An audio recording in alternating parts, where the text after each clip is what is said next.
Good afternoon reviewers.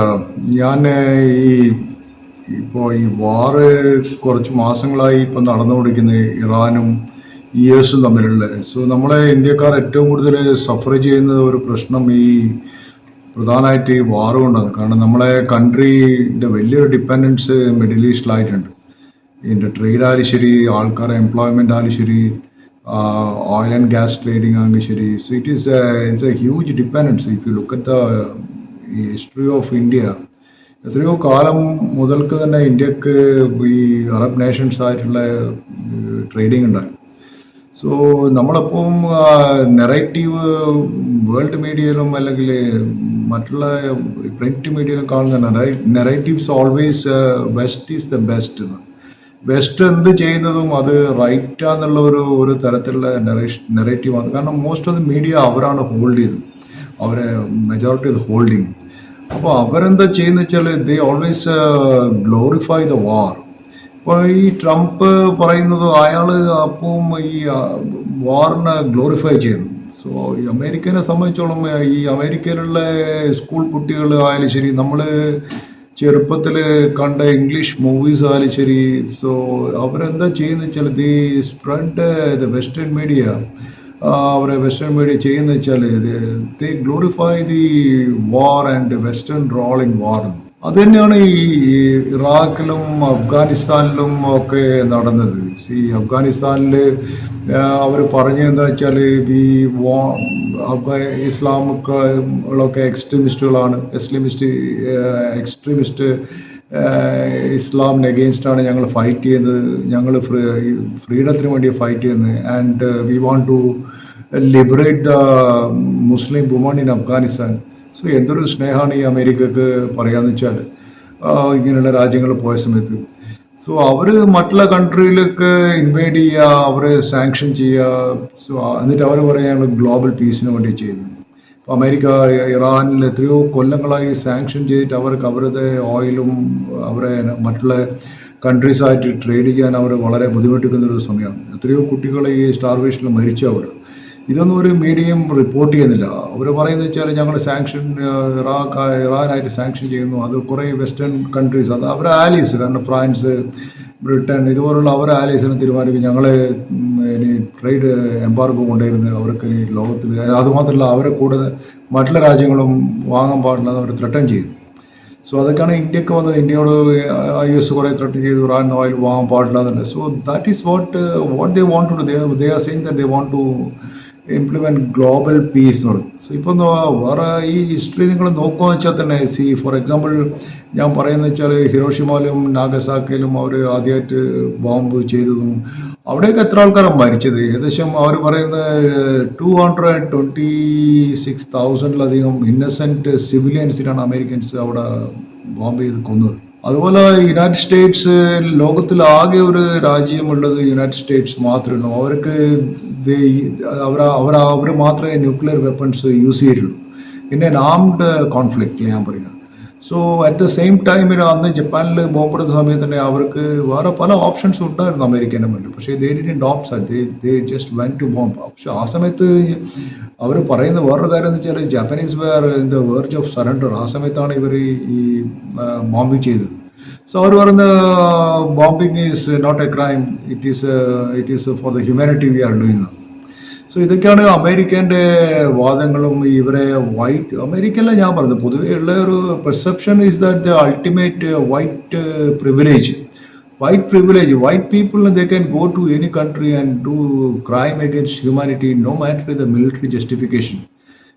Our world police ആയിട്ട് ഇപ്പോൾ അമേരിക്കനെ കാണുന്നു. So US is the only one capable country invading another country with or without any international consent. ഇപ്പോൾ ഇറാനിൽ നോക്കി അവരെ ഇൻവൈഡ് ചെയ്തത് ഒരു രാജ്യത്തായിട്ടും കൺസെന്റ് ഉണ്ടായിരുന്നില്ല. അവർ ഡയറക്റ്റായിട്ട് പോയിട്ട് ഇറാനിൽ ബോംബ് ചെയ്തത്. ആർക്കും ഈ വാറിനെ കുറിച്ച് അറിയില്ല. അതുപോലെ വിയറ്റ്നാം വാറിലും ഡെക്കേഡ്സ് മുമ്പിൽ എത്ര കാലങ്ങളായിട്ട് അവർ വിയറ്റ്നാം വാറിൽ ഈ വിയറ്റ്നാമിലെ ജനങ്ങൾ സ്ട്രഗിൾ ചെയ്യുന്നു.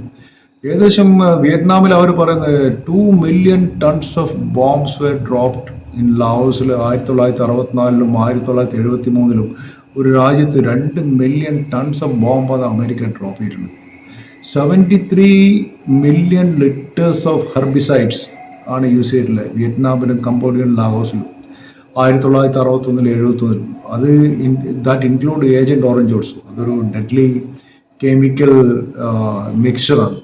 സോ ഇന്റർനാഷണൽ വാർഫെയറിന്റെ നിയമപ്രകാരം ഈ കെമിക്കൽ വെപ്പൺസ് യൂസ് ചെയ്യാൻ പാടില്ല എന്നാണ് ഹ്യൂമാനിറ്റേറിയൻ ലോ. പക്ഷെ അമേരിക്ക ഇതൊന്നും ബോധർ ചെയ്യുന്നില്ല. എത്ര തൗസൻഡ്സ് ഓഫ് വിയറ്റ്നാമീസ് അതിൻ്റെ അകത്ത് മരിച്ചിട്ടുണ്ട് ഈ ഹെർബിസൈഡ്സിലും. അവരെ ആൾക്കാർ ഇപ്പോഴും വിയറ്റ്നാമിലെ പ്രഗ്നന്റ് ലേഡീസിന്റെ ബ്രസ്റ്റ് മിൽക്ക് ടെസ്റ്റ് ചെയ്താൽ ഏജന്റ് ഓറഞ്ചിന്റെ അംശം കാണാന്ന് പറയും. തൗസൻഡ്സ് ഓഫ് ആൾക്കാർ ഇന്നും ക്യാൻസർ വന്ന് അവിടെ സഫർ ചെയ്യുന്നുണ്ട് ഈ ഏജന്റ് ഓറഞ്ചിന്റെ പ്രശ്നങ്ങളായിട്ട്.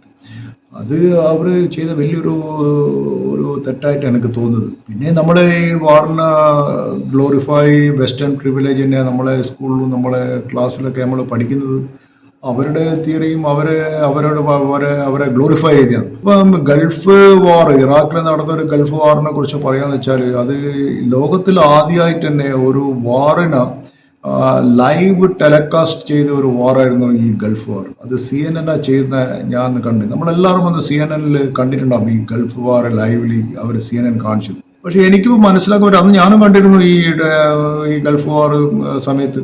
പക്ഷെ അന്ന് ഈ ഗൾഫ് വാറിന്റെ സമയത്ത് അന്നത്തെ ഈ ജിം ക്ലാൻസിയും മറ്റ് ഇങ്ങനെയുള്ള ഈ CNN റിപ്പോർട്ടേഴ്സ് മുഴുവൻ റിപ്പോർട്ട് ചെയ്തത് ഈ വെസ്റ്റേൺ കാഷ്വാലിറ്റീസ് മാത്രമേ അവർ റിപ്പോർട്ട് ചെയ്തിരുന്നു.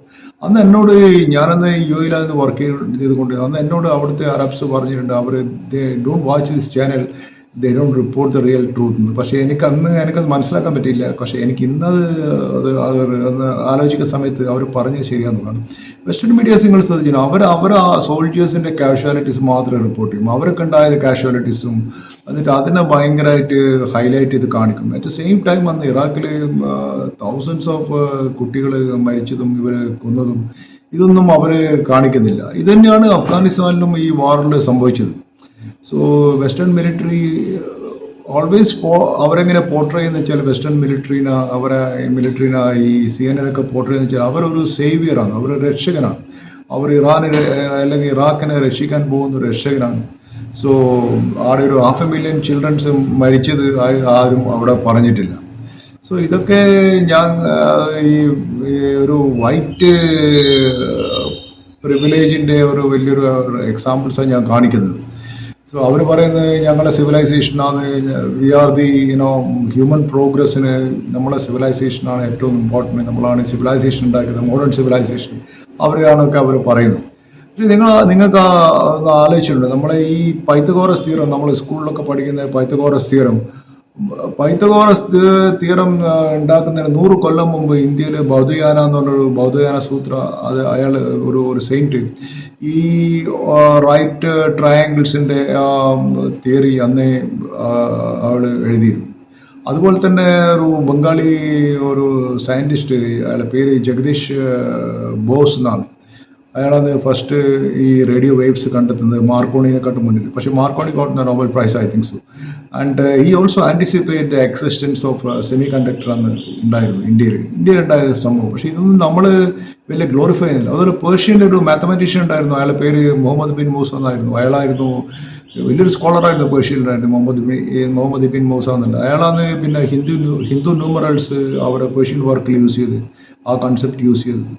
സോ അത് കൊളോണിയൽ ഹിസ്റ്ററി എന്ന് വെച്ചാൽ നമ്മൾ ഇതൊന്നും പറയുന്നില്ല. ഇത് is all we study only colonial history and അവർ ഈ വൈറ്റ് മാൻ ചെയ്ത അട്രോസിറ്റീസും ഇതൊന്നും നമ്മളെ ഒരു സിവിലൈസേഷൻ്റെ രൂപത്തിലാണ് പഠിക്കുന്നത്. പക്ഷേ ഇതൊക്കെ പണ്ട് നടന്ന കാര്യം. പക്ഷേ റീസെൻ്റ്ലി നടന്ന ഒരു എക്സാമ്പിൾ ഞാൻ പറയും. ഈ COVID-19 അത് 2020 നടക്കുന്നത്. അന്ന് ഈ COVID-19 ഫൈസർ അനൗൺസ് ചെയ്ത് അവർ COVID-19 വാക്സിൻ ട്രയൽ നടത്തുന്നുണ്ട്. അത് 90% ഇഫക്റ്റീവ് ആണ്. ഇതെല്ലാം നിങ്ങൾക്ക് അറിയുന്ന കാര്യം. കഴിഞ്ഞ ഒരു 2020 നടന്ന കാര്യങ്ങൾ. അന്ന് ഫൈനാൻഷ്യൽ ടൈംസ് പറഞ്ഞതെന്ന് വെച്ചാൽ, വെസ്റ്റേൺ പബ്ലിക്കേഷൻസ് ഫൈനാൻഷ്യൽ ടൈംസ് പോലത്തെ പേപ്പർ കോട്ട് ചെയ്യാന്ന് വെച്ചാൽ, today is a great day for science and humanity, reinforcing the views that west would come to rescue the world എന്നാണ്. ഈ വെസ്റ്റേൺ വേൾഡാണ് ലോകത്തെ രക്ഷിക്കാൻ വരുന്നതെന്ന് അന്ന് ഫൈനാൻഷ്യൽ ടൈംസ് എഴുതിയത്. പക്ഷേ നിങ്ങൾ ആലോചിക്കണം, അന്ന് ഈ ഫൈസറിൻ്റെ വാക്സിൻ വരുന്നതിനെക്കാട്ടും മുന്നേ ഏകദേശം ഒരു 5-6 മാസം മുന്നേ ചൈനയിലൊരു സൈനോഫാം എന്ന് പറഞ്ഞൊരു കമ്പനി ഒരു ചൈനീസ് ഫാർമസ്യൂട്ടിക്കൽ കമ്പനി ഒരു വാക്സിൻ അനൗൺസ് ചെയ്യുന്നു. ആ വാക്സിൻ എന്ന് വെച്ചാൽ 100% അത് പിന്നെ ആൻറ്റിബോഡീസ് പ്രൊഡ്യൂസ് ചെയ്യുന്നതിൽ ഇഫക്റ്റീവാണ്. അന്ന് നിങ്ങൾക്ക് ഓർമ്മയായിട്ട് മനസ്സിലാക്കാൻ പറ്റും. അന്ന് ദുബായിൻ്റെ ഭരണാധികാരി ഷെയ്ഖ് മുഹമ്മദ് ബിൻ റഷീദ് അൽ മക്തും തന്നെ പേഴ്സണലി പോയിട്ട് വൈസ് പ്രസിഡന്റ്, UN വൈസ് പ്രസിഡന്റും അവിടെയുള്ള ദുബായിലെ കുറച്ച് റിച്ചസ്റ്റ് ആൾക്കാരും personally they were shown a very confidence in vaccine and Sheikh Mohammed himself took the vaccine on October 16, 2020. ഇതൊന്നും ആരും അന്ന് ഇതൊന്നും വലിയ ന്യൂസ് ആയിട്ടൊന്നും എവിടെയും വരുന്നില്ല. കാരണം വെച്ചാൽ അന്ന് ചൈനേൻ്റെയും റഷ്യൻ്റെയും വാക്സിൻസ് അവർ പിന്നെ പറഞ്ഞതെന്ന് വെച്ചാൽ it was not covered with the same ubiquity as Pfizer vaccine announcement.